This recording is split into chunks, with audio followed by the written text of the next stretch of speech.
Hello, this is Akira Okazaki from Mr. Lopez's 6th period photovoltaic class, and I'm going to be making a vinegar penny battery.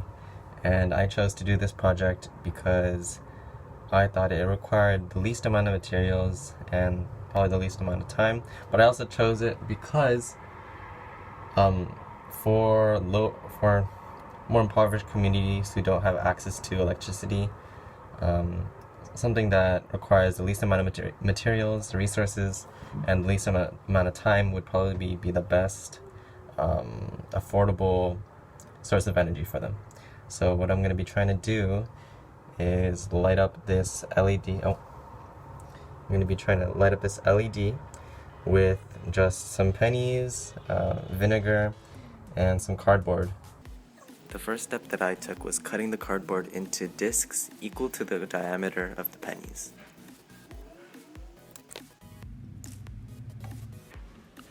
Next, I prepared a cup of vinegar and put my cardboard discs into the cup and left it alone for about an hour to let the vinegar soak in well. Next, the most tedious step in preparation was sanding the pennies for me.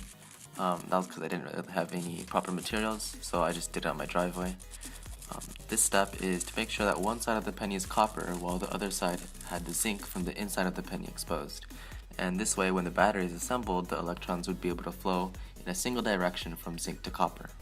The last materials I need now are an LED light and some electrical tape, and I'll be ready to assemble my battery. To assemble the battery, the stack starts at the bottom with the penny with the zinc side facing up. On top of that goes the cardboard soaked with vinegar, and then goes another penny with the zinc side facing up, and I repeated this until I used up all the pennies in cardboard. The stack is then topped off with a penny that hasn't been sanded at all, so that both the bottom and top of the battery is copper. After I wrapped everything up with electrical tape, I attached the LED light. The LED light has a longer and shorter wire, and the longer side should be attached to the top side of the battery with the penny that hasn't been sanded, and the shorter side should be attached to the bottom of the battery.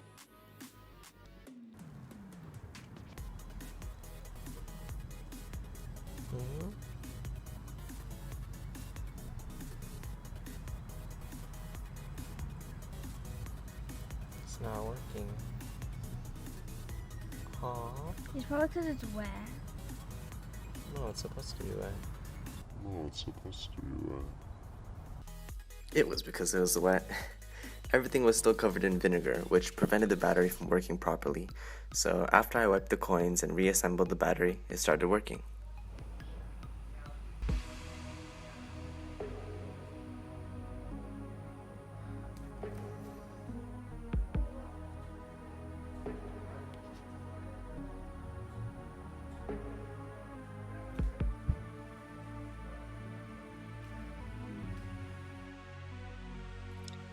Overall, I think my project was a success. The battery worked for over a day, and I didn't have that much trouble with the project, besides just forgetting to wipe down the coins before putting the LED in. But yeah, overall, it was a success. And I did forget to get a voltmeter to measure how many volts was being outputted by the battery, but I'm gonna say overall that it was a success because the battery worked and the light lit up. So yeah.